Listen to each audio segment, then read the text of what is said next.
want to share something with you for a moment before I introduce our phenomenal speaker that's coming up. And I went to the taping of Hot in Cleveland on Friday night. And oh my God, what a joy. It was so much fun. And we were lucky enough to have VIP passes, so we got a chance to go back on the set afterward and meet the cast and talk to them and whatever. And they're all so open and phenomenal. And Betty White was sitting in a chair, and I went up to her and I said, thank you so much for everything you do in life and have done. And I said, you are so beautiful. You radiate beauty and love and peace and joy. And she looked me straight in the eye and she took my hand and she said, honey, I'm only a mirror of you.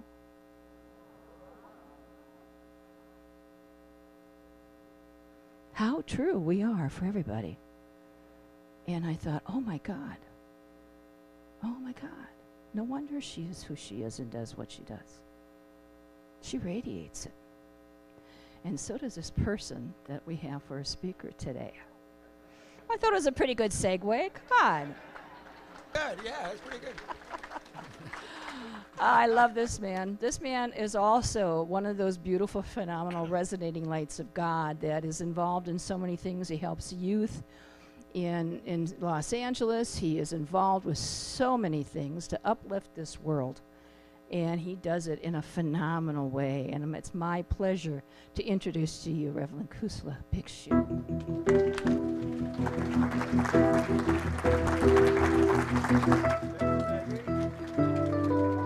Up to Betty White and me, huh? You can do it. I have faith in you. There we go.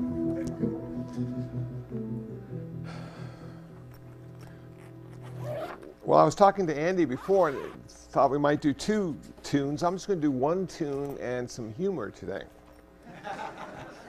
And actually the tune could be humorous as well.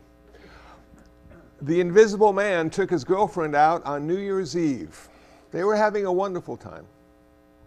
About halfway through the dinner, she looks at him and she says, I've got some bad news. He says, what? She says, I'm seeing someone.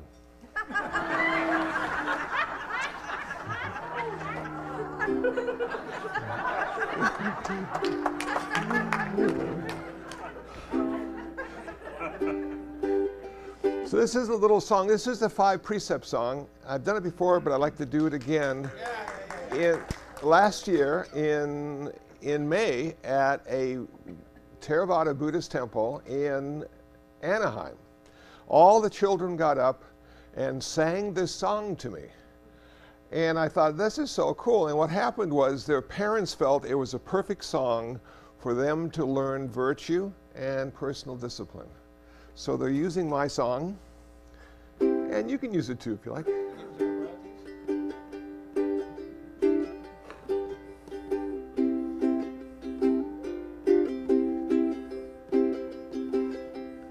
I will practice not to take life. Practice not to take life. Practice not to take life. I will practice every day. I will practice not to take stuff. Practice not to take stuff. Practice not to take stuff. I will practice every day. I will practice loving kindness. Practice loving kindness. Practice loving kindness. I will practice every day. I will practice not to tell lies. Practice not to tell lies. Practice not to tell lies. I will practice every day. I will practice not to get high. Practice not to get high. Practice not to get high. I will practice every day. All right. You did say practice, right? Just practice. Yeah, okay. Eventually it turns into performance, but it starts with practice. The Buddha said, well, he didn't say, but Buddhism says there are 3 kinds of perfect people in the world. First perfect person is the Buddha. He is a man or a woman who has rediscovered the path to perfection, was able to actualize it and then teach it. They say there's only one Buddha at a time on earth. Until his teachings die, then the next Buddha will appear. There is something called the silent Buddha. This is a man or a woman who has become enlightened but doesn't quite know how or why and can't share it or explain it to anyone. They are called the silent Buddha. And then there's the Arahant.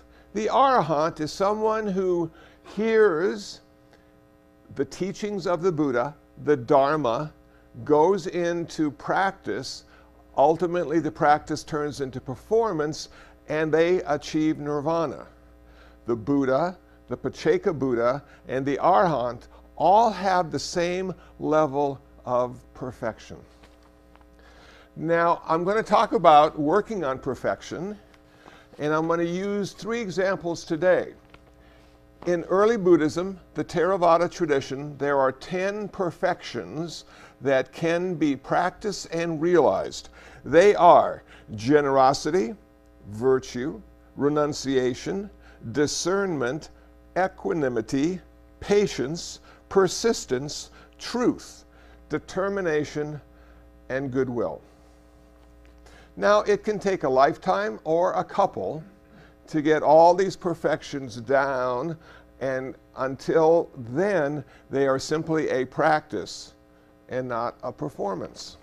So I'd like to talk a little bit about the how-to of practicing some of these perfections.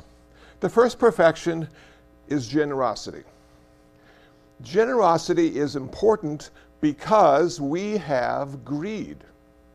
Now, people ask me, do you give in order to make the lives of others better? I would say, as a Buddhist, we give to get rid of our greed.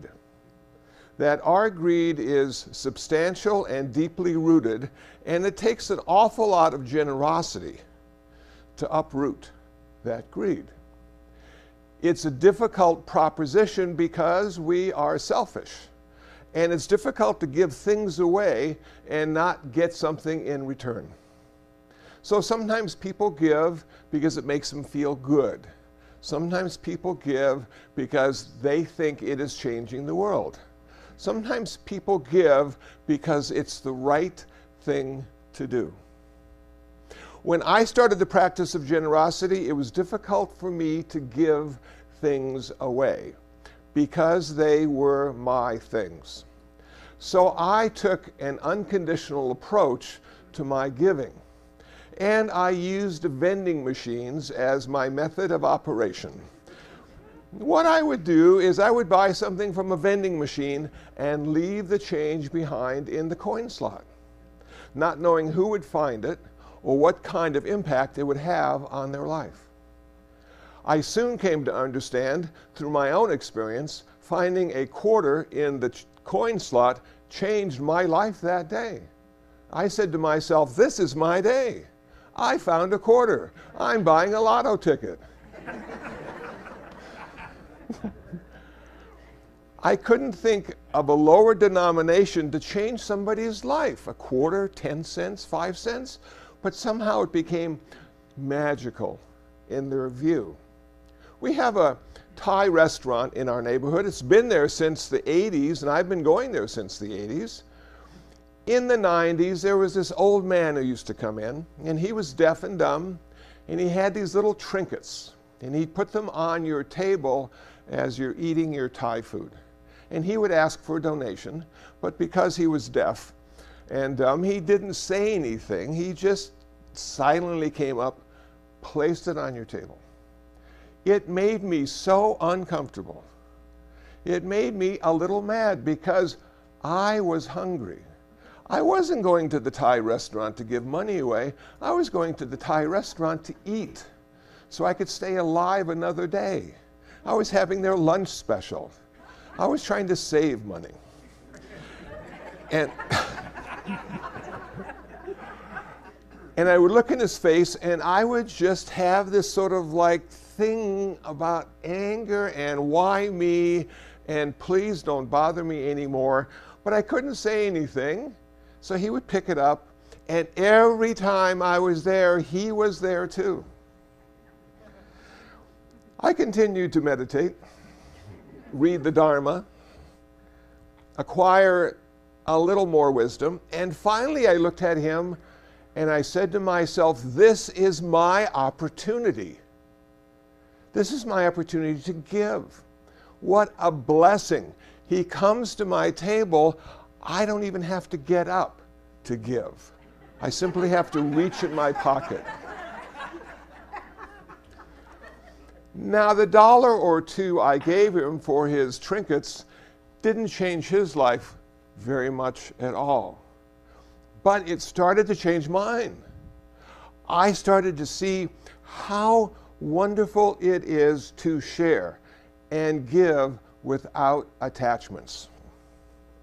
A couple years after my first giving to him, all the feral cats started to show up. And they would come to the backyard, and they would have this meeting about how to approach me. And I started to give them food, just a little, but then more came, the word was out. And I started to spend $50 a month, $100 a month. I had wet food, I had dry food. I fed them twice a day. They were my friends. And not once did they say thank you. After they ate their fill, they would simply walk away and defecate. So then I got to clean up the used food and throw it away. Now that man is still there. He still comes to the Thai restaurant, and now there's another old guy sitting outside the door in a chair with a broomstick filled with balloons. He's my latest victim. I go to him and I give him $1 or $2, and I've never seen such a big smile. Old people appreciate this stuff, I think, more than young people. Young people expect it. Old people are surprised because they've seen it. They've seen the good and they've seen the bad. So now when the guy comes in who's deaf and dumb, putting his trinkets on the table, I get out of my chair and I approach him, sometimes too quickly because he gets a little scared, but I can hardly wait to give him the $2 because I know my day will be so much better because he was in it. I know I'll receive many more gifts because of the little gift I've given. I know my life will be profoundly full because I've given $1 or $2 to someone who may or may not have needed it, but I needed to get rid of my greed. The practice of generosity is the first perfection. It is one of the most important. And there is something called Dharma Dana, giving the talk of the Dharma, speaking the Buddha's words. This is the highest form of giving. I am so lucky to be invited here to practice generosity, to share with you what the Buddha said. Now, not everyone would or could or wants to do what I do. But you don't have to speak the teachings of the Buddha in order to be generous in that way. You can support a Buddhist temple or church. You can volunteer to be helpful. You can volunteer to make other people's lives through that religion you are practicing. And you don't have to say a word. You just have to show up. That's it. So this is such a wonderful practice to start. We get to do it every day, and ultimately that practice of perfection turns into performance. There's another kind of giving which I was surprised to hear about. It is the giving of the precepts. Not that you give precepts to others, but you take the precepts yourself for others as a way of giving. It's one of the best gifts you could give to anyone in your life. The precept song talks about the precepts. I'm going to give the person who lives next door a gift. I'm not going to kill him. I'm not going to steal from them. I'm not going to involve myself in sexual misconduct with them. I'm not going to lie to them. I'm not going to get drunk with them. I'm going to give them my practice as a gift to allow them to see that harmony is possible in this world of ours. If every human, Buddhist or otherwise, simply practiced those 5 precepts, that personal discipline, that virtue, this world would be so much more comfortable than it is today. So the next perfection is virtue. The next perfection is morality. We get to practice the precepts to give that to the world. It isn't a penalty. People think that the precepts are a penalty, that you're telling me what I can't do, not what I can do. Now, a couple weeks ago, there was a controversial movie about killing a North Korean prime minister, and everybody was uptight about the idea of not being allowed to have freedom of speech. And I thought to myself, after reading some articles on the internet and watching television news programs about that, if my free speech depends on a third-rate comedy, I'm in trouble. I'm in trouble. That sometimes what you don't say is more important than what you do say. That this idea of wisdom and clarity and compassion combined in what you do, what you think, and what you say allows this world to be just a little better place than it is right now. We can go in that direction. We can choose with clarity and compassion what we want to watch. Is it going to be beneficial to us? Because everything we stick inside this head of ours will be there forever. This stuff doesn't go away. The good movies, the bad movies, the mediocre movies, they're in there. I sometimes reflect in moments of meditation about something I watched 10 years ago. That was ludicrous and ridiculous, and I'm thinking, why is it coming up now? Because it wants to get out of my head and can't. It's stuck. So our virtue, our discipline is a wonderful practice, not only for us, because it makes our life so much better, but for everybody around us. Now, some people don't like Facebook. I've heard that. I like Facebook. I was talking to my brother just the other day. He says, I'm not going to go on Facebook. I don't want to defriend anybody, especially my relatives. How do you defriend a relative? I said, you don't. You just ignore them.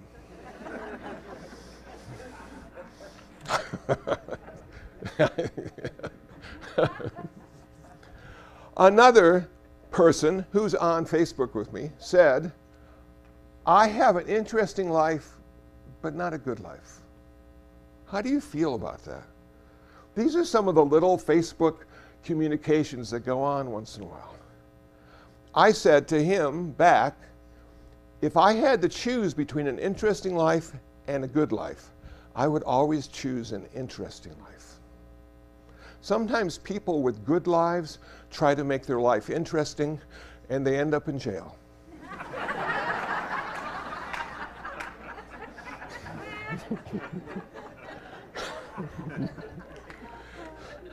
The third perfection I'd like to talk about today is renunciation. People cringe when they hear that word. Oh no, now you're going to ask me to give stuff up. You know, I've been trying to clean my room for 20 years. And I have these boxes of just stuff that have been sitting around gathering dust. I take them out, throw them in the trash bin, and that day I get a box of more stuff from somebody in Pennsylvania saying, I thought you'd like this stuff. And it was good stuff. There was soap and toothpaste and deodorant and all things I could use and need. But I'm thinking to myself, how cruel is this world of ours?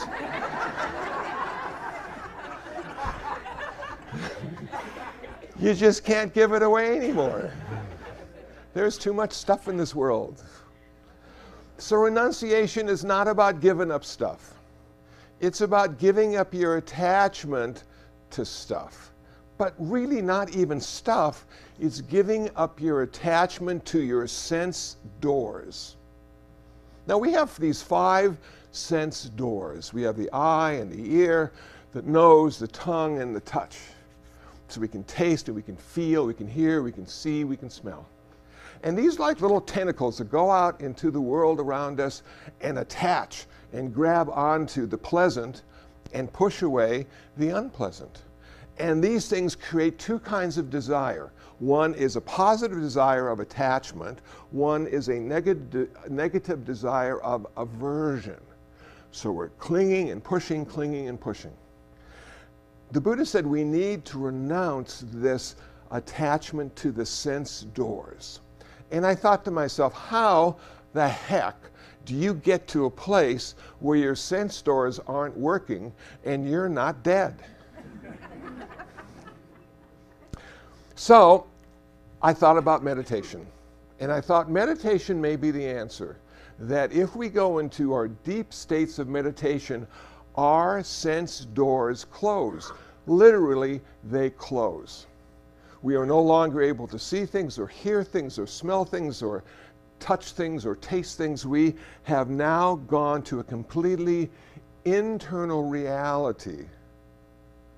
And so as I do my meditation practice and have done it for the last 30 years or so, it took me a while to get to that place for the sense doors to close. And I was testing it out. I wanted to test out the truth of what the Buddha said. And the Buddha gave me permission to do that in a sutra that he said, don't believe it just because I said it. Don't believe it because the elders say it's true. Don't believe it because you read it someplace. Believe it because you put it into your own practice and it worked for you. So what happens when you lose your attachment to that sense door stimulus? Is it pleasant, unpleasant? Does it feel like nothing at all? Well, if you go into something called the Visuddhimagga, the path of purification, which is a meditation manual created in about the 5th century by a monk named Buddha Gosha, he goes into great detail about what happens. He says we have in our meditation practice applied thought, sustained thought, happiness, bliss, and equanimity. These are the 5 characteristics of the first state of jhana or deep meditation.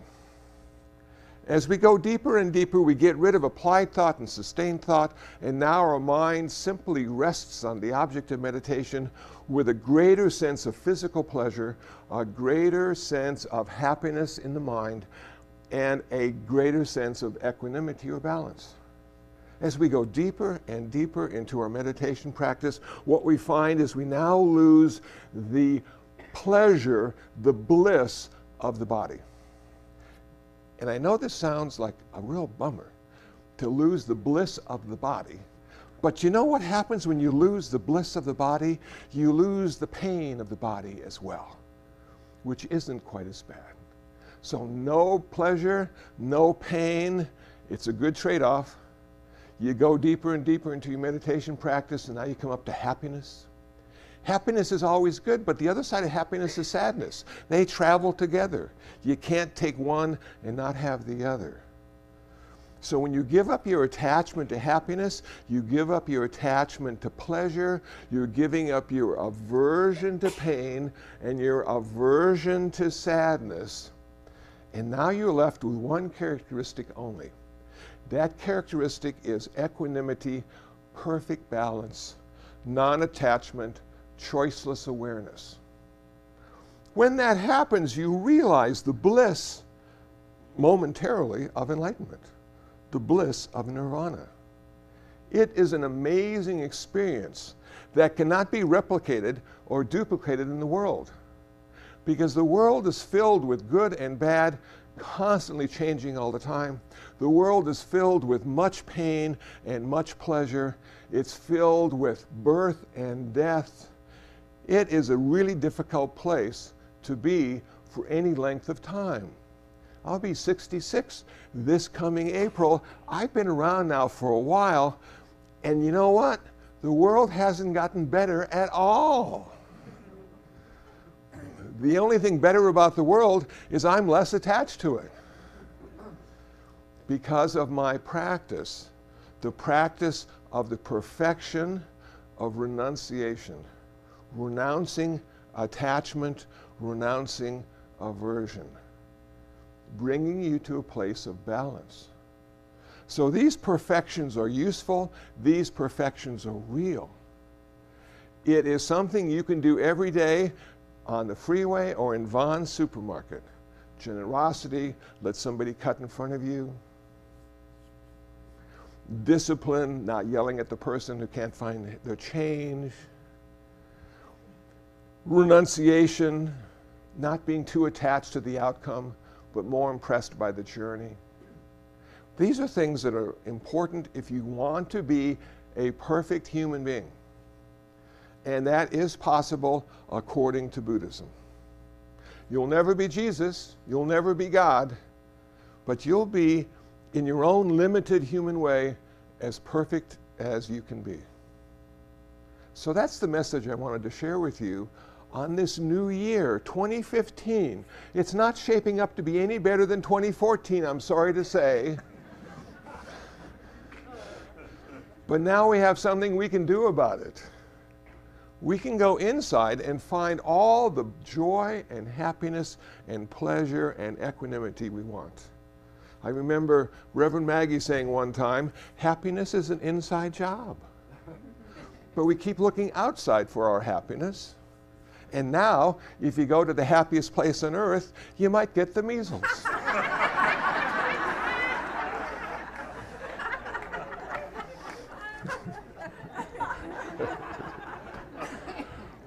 I think with that, I'm going to pull out my harmonica now.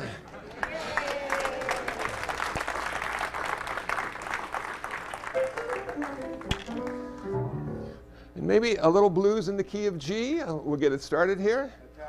See how the mouth is doing today?